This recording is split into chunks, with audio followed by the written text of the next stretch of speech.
از کوی مغان نیم شبی ناله نی خاست.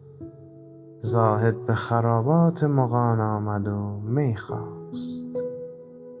ما پیرو آن راهروانیم که ما را چون نی بنمایند به انگشت ره راست. من کعبه و بتخانه نمی دانم و دانم کآنجا که تویی قبله ارباب دل آنجاست. ای آنکه به فردا دهی امروز مرا بیم، رو بیم کسی کن که امیدیش به فرداست.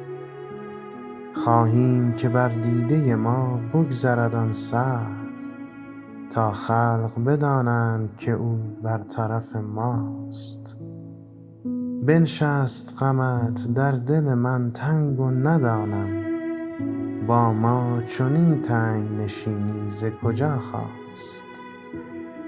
بسیار مشو غره بدین حسن دلاویز، کاین حسن دلاویز ترا عشق من آراست. عشق تو ز سلمان دل و جان و خرد و هوش بربود، کنون مانده و مسکین تن و تنهاست.